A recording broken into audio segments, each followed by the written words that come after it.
ইউসুফ নবীর চেহারা দেখে কেটেছে হাতে শত নারী, যার প্রেমে জুলেখা রানী ছেড়েছে ঘর বাড়ি। সে ইউসুফ যদি হয় এত সুন্দর,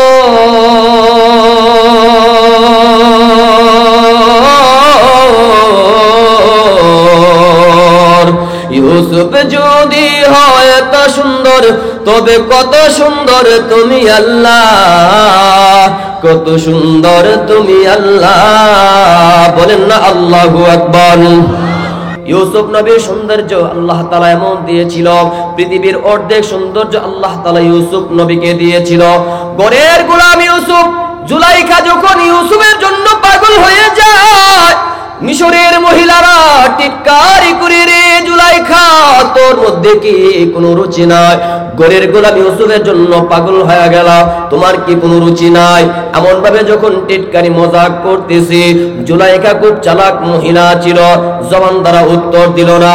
এর মিশরের মহিলারা কার জন্য পাগল হয়েছি একটা নজর আগে দেখালো, না দেখা সমালোচনা করবি না।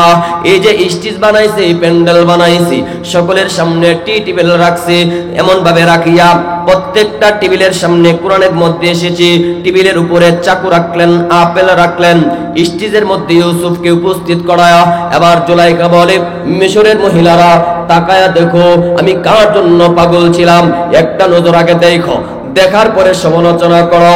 এবার মিশরের মহিলারা এমন নজর দিয়া তাকাইছেন, এত চমৎকার ভাবে তাকাইছেন, তাকানোর পরে তারা বলে, এ তো কোন মানুষ নয়, হাযা মালাকুন কারীম, এত সম্মানী এক ফেরেশতা, এত সুন্দর কোন মানুষ হতে পারে না।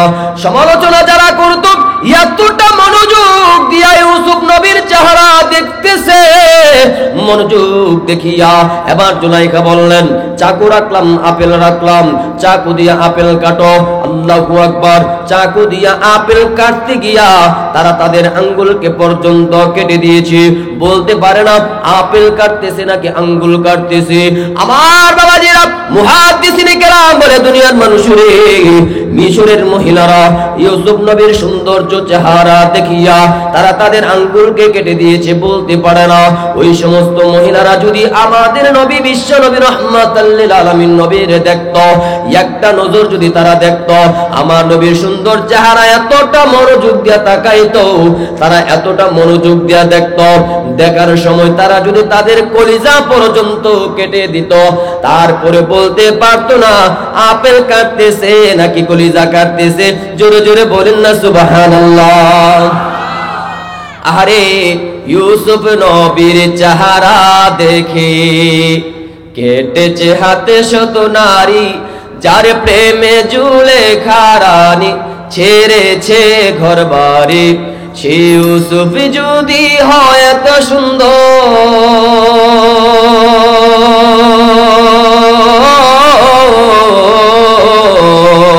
সুন্দর, ইউসুফ যদি হয় এত সুন্দর, তবে কত সুন্দর তুমি আল্লাহ, কত সুন্দর তুমি আল্লাহ। বলেন না আল্লাহু আকবার।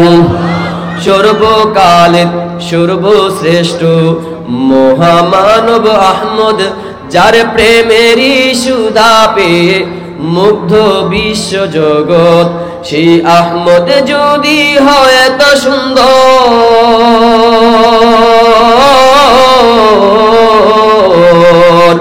আহমদ যদি হয় এত সুন্দর, তবে কত সুন্দর তুমি আল্লাহ,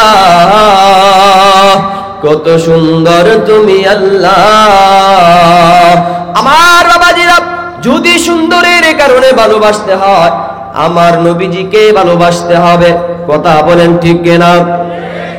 মা আয়েশা সিদ্দিকা রাদিয়াল্লাহু তাআলা আনহা বলেন, দুনিয়ার মানুষ, লানা শামসুন ওয়ালিল আফাকি শামসুন ওয়া শামসি আফজালু মিনাস সামাই, ফাইন্নাশ শামসান নাসি তাতলুউ বা'দাল ফাজরি ওয়া শামসি তাতলুউ বা'দাল ইশাই।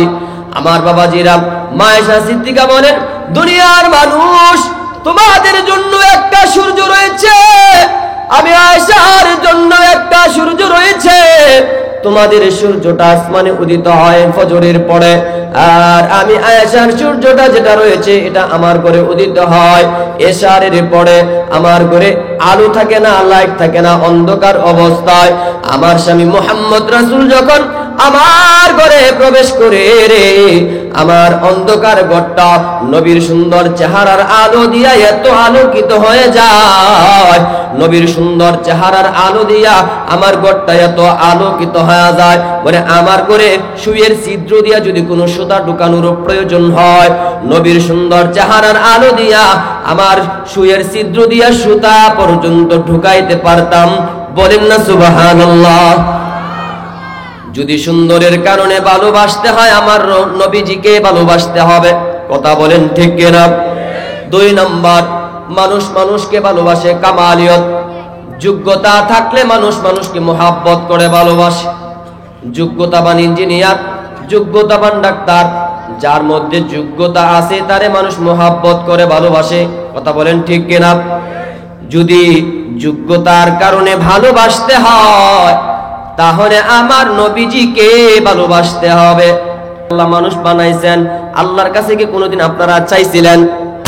আল্লাহ যেমনে চাইছেন আল্লাহ এমন করে আপনারে আমারে বানাইছেন, কিন্তু কবি বলেন কান্নাকা কদ খুলিকতা কামা তাশাউ, মুহাম্মদ রাসূলকে আল্লাহর চাহিদা অনুযায়ী বানায় নাই।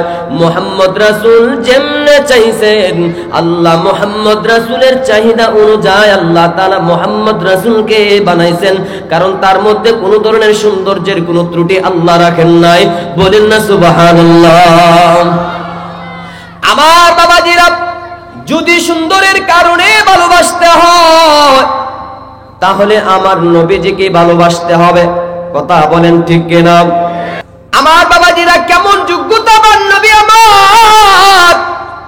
আরে এমন একজন নবী আল্লাহ আমাকে আপনাকে দিয়েছেন যার ইশারার মাধ্যমে চন্দ্র পর্যন্ত দ্বিখণ্ডিত হয়ে যায়। নবীজি এমন একজন যোগ্যতাবান নবী যার ইশারার মাধ্যমে চন্দ্র পর্যন্ত দ্বিখণ্ডিত হয়ে যায়। ইহুদি ব্যক্তি মৃত একটা গুইসাপ মেরে রাসূলের কাছে নিয়ে আসলেন, মুহাম্মদ জীবিত করতে পারলে তোমার ধর্ম ইসলাম গ্রহণ করব। নবীজি ইশারা করে বললেন, মৃত গুইসাপ আল্লাহর হুকুমে জীবিত হয়ে যা। নবী ইশারা করতে দেরি হয়েছে, মৃত কৈশাবটা জীবিত হইয়া নবীজি সত্য নবী সাক্ষ্য দিতে দেরি করল না। বলেন না সুবহানাল্লাহ। আমার বাবাজি শুধু তাই নয়, বেঈমানেরা রাসূলের কাছে গিয়া বলে, মুহাম্মদ যদি তুমি চন্দ্রকে দ্বিখণ্ডিত করতে পারো তাহলে তোমার ধর্ম ইসলাম গ্রহণ করব। নবীজিকে যখন প্রস্তাব দিলেন, আল্লাহ নবীজি শাহাদাত আঙ্গুলের মাধ্যমে ইশারা করলেন। নবীজির শাহাদাত আঙ্গুলের ইশারার মাধ্যমে চন্দ্র পর্যন্ত দ্বিখণ্ডিত হয়ে গেছে। নবীজির যোগ্যতা আছে না নাই? যদি যোগ্যতার কারণে ভালোবাসতে হয় আমার নবীজিকে ভালোবাসতে হবে। আমার বাবাজিরা, কেমন যোগ্যতাবান নবী আমার! হযরত আলী রাদিয়াল্লাহু তাআলা আনহু নবীর সাথে কোনো একদিন যুদ্ধের ময়দানে গেলেন। যুদ্ধের ময়দানে যাওয়ার পরে নবীজি ক্লান্ত হয়ে গেছে। নবী ডাক দেয়া বলে, আলী রে, একটা গাছ বের করো, গাছের নিচে আমি একটু আশ্রয় নিতে চাই। অনেক কষ্ট করে খোঁজার পরে আলী একটা গাছ বের করলেন। গাছের নিচে আলী উরুটা পাইতা দিলেন। নবীজি আরামের ঘুম ঘুমায়া যায়। ক্লান্ত শরীর নিয়ে ঘুমাইছে। ক্লান্ত শরীর নিয়ে যখন ঘুমাইছে, এদিক দিয়ে আলী তাকায়া দেখে সূর্যটা যেন নিবু নিবু ভাব, সূর্যটা যেন ডুবে ডুবে যাবে, লাল হয়ে গেছে। আসরের নামাজ তো আলী পড়তে পারে না, চোখের পানি ছাইরা আলী কান্দে, চোখের পানি ছাইরা দিয়ে আলী কান্দে। আলী যখন কান্দে এক ফোঁটা চোখের পানি নবীজির গা মুবারকে পড়ে যায়। নবীজির ঘুম ভাঙে গেছে। আল্লাহ নবীজি ঘুম থেকে উইটা দেখে আলী কান্দে। এরে আলী লিমাদা তাবকি, কেন কান্না করো? নবীজির আলী ডাক দেয়া বলে, নবীজি তাকায় দেখেন সূর্যটা নিবু নিবু ভাব, সূর্যটা যেন নিভে যাবে। নবীজি আসরের নামাজ পড়তে পারি না, কাজা যেন হয়ে যাবে। এভাবে যখন আলী বললেন, নবী বললেন, আলী রে, কেন তুমি আমারে ডাক দিলা না? ওগো নবী, আপনি একজন সম্মানী মানুষ, আপনারে যদি ডাক দেয় আল্লাহ যদি নারাজ হয়ে যায়, এজন্য আপনারে ডাক দেয় নাই। আরেক দিক দিয়ে আল্লাহর হুকুম আসরের নামাজ, এটা যদি কাজা হয়ে যায়, অথচ আলী ফিল জান্নাহ, নবী বলেন আলী জান্নাতি। দুনিয়াতে আলী জান্নাতের সার্টিফিকেট পেয়েছেন, তারপরে এক ওয়াক্ত নামাজের জন্য কান্দে। আর আমরা তো এমন এক আল্লাহর বান্দা, কত আসর, কত মাগরিব, কত এশা, কত ফজর চলে যায়, সপ্তাহ মাস আরে বছর চলে যায়, তারপরেও আল্লাহর বান্দা আল্লাহর ঘর মসজিদে যেতে মনে চায় না। অথচ রাসূল বলেন লা সাহমা ফিল ইসলাম লিমান লা সালাতা লাহু, যে বান্দা নামাজ পড়ে না ইসলামে তার কোনো অংশ থাকে না। রাসূল বলেন আউয়ালু মা ইউহাসাবু বিহিল আবদু ইয়াউমাল কিয়ামাতিস সালাহ, হাসরের ময়দানে সর্বপ্রথম নামাজের হিসাব হবে, সর্বপ্রথম আপনার থেকে আমার থেকে নামাজের হিসাব নেওয়া হবে। অথচ আল্লাহর বান্দা কত নামাজ চলে যায়, আল্লাহর বান্দা নামাজ পড়ার মনে চায় না। নবী বলে নামাজের হিসাব সর্বপ্রথম নেওয়া হবে। যেই নবীর মাধ্যমে নামাজ এসেছে সেই নবী উপস্থিত, তারপর আলী চোখের পানি ছাইরা কান্দে। নবী বলে আলী কান্দবি না, আমি তো শুধু মানুষের নবী নয়, কুল কায়নাতের নবী। আল্লাহ হচ্ছেন রব্বুল আলামিন, আল্লাহ হচ্ছেন দুই উভয় জগতের পালনেওয়ালা রব, আর আমি হচ্ছি রহমাতাল লিল আলামিন।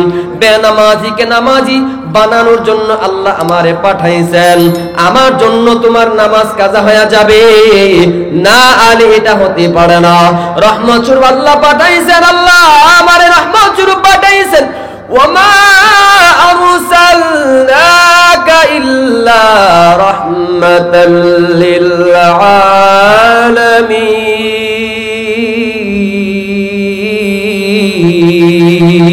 আলামিন। ওরে আলী, রহমত স্বরূপ আল্লাহ আমারে পাঠাইছেন, আমার জন্য নামাজ কাজা হয়ে যাবে না, এমনটা হবে না। আল্লাহু আকবার। আলী যখন কান্দে, নবী বলে আলী কাঁদবি না, কাঁদবি না। সূর্যটার দিকে তাকায় নবী বললেন, সূর্য, আসরের সময় তুমি যে স্থানে ছিলা ওই স্থানে চলে যাও। নবীজি ইশারা করে সূর্যটারে বলতে দেরি হয়েছে, সূর্যটা আসরের স্থানে চলে যাইতে দেরি করে নাই। জোরে জোরে বলেন না সুবহানাল্লাহ। আই খতমে রাসূল ফখরে উম্ম শাহে মদিনা, दिखला दे मुझे मंजर गुलजारे मदीना। अल्लाह ने तुमको अपना ही महबूब बनाया, मेराज की सब दार खुदा तुमको दिखाया। हर साल में हाजी चले जा राहे मदीना, दिखला दे मुझे मंजर गुलजार मदीना, दिखला दे मुझे मंजर गुलजार मदीना। যদি যোগ্যতার কারণে ভালোবাসতে হয় তাহলে আমার নবীজিকে ভালোবাসতে হবে। কথা বলেন ঠিক কিনা? আমার নবীর মতো যোগ্যতাবান কোনো মানুষ হতে পারে না। সংক্ষেপ করে আমার বাবাজি বলতেছি, যদি যোগ্যতার কারণে ভালোবাসতে হয় আমার নবীজিকে ভালোবাসতে হবে। আমার বাবাজিরা, 3 নম্বর মানুষ মানুষকে ভালোবাসে নওয়ালিয়ত। উপকার করলে মানুষ মানুষকে ভালোবাসে, মোহাব্বত করে। উপকার করলে মানুষ মানুষকে মোহাব্বত করে। যদি উপকার করার কারণেও ভালোবাসতে হয় আমার নবীজিকে ভালোবাসতে হবে। কেন জানেননি? আজকে আপনি ইমানদার হতে পারছেন, ইমানদার হতে যে পারছেন এটা একমাত্র নবীজির কারণে। বলে হুজুর ইমানদার হলে লাভ কি? নবী বলে যার ভিতরে যারা পরিমাণ ইমান থাকবে তারে আমার আল্লাহ এত বড় একটা জান্নাত দান করবে। আর দুনিয়া ওয়া হাসারাতু আমসালিহা, দুনিয়া আরো 10 এসেছে, আশারা এসেছে ওয়াওয়ের মাধ্যমে, অর্থাৎ দুনিয়া আরো 10-11টা দুনিয়া সমপরিমাণ। যারে আমার আল্লাহ ছোট একটা জান্নাত দান করবে সে জান্নাতরা হবে দুনিয়ার 11টা সমপরিমাণ জান্নাত। বলেন না সুবহানাল্লাহ। এত বড় জান্নাতের মালিক হতে পারছি একমাত্র নবীজির কারণে, ইমানদার হতে পারছি নবীর কারণে। আর ইমানদারদেরকে আল্লাহ তাআলা জান্নাত দান করবেন। নবী যদি বদদুয়া দিতেন তাহলে বেঈমান তারা থাকতো, আমাদের বাপ দাদা বেঈমান থাকতো, বেঈমানে করে আমরাও থাকতাম বেঈমান। কথা বলেন ঠিক কিনা? তাইবের ময়দানে গেলেন, নবীজি পাথরের আঘাত সহ্য করলেন, আর নিজের মধ্যে পেটের মধ্যে পাথর বাঁধলেন একমাত্র উম্মতের কারণে। তাইফের ময়দানে রক্ত ঝরালেন উম্মতের কারণে। বেঈমানরা যখন নবীজিরে মারতে মারতে বেহুশ বানায়া দেয়, নবীজি এমন একটা পর্যায়ে বেহুশ হয়ে গেছে, জিবরাইল এসে বলে, ওগো নবীজি, আপনি শুধু অনুমতি দেন, অনুমতি দিবেন আর আমি দুই পাশের পাহাড়কে চাপা দিয়া শেষ করে দিমু। নবী বললেন, না রে জিবরাইল, হয়তো তারা বুঝে নাই, তাদের সন্তানরা বুঝবে। নবীজি বদদুয়া দিলেন না, বদদুয়া না দেওয়ার কারণে তারাও ছিল ইমানদার, আর ইমানদারের ঘরে আমরা হয়েছি ইমানদার। কথা বলেন ঠিক কিনা?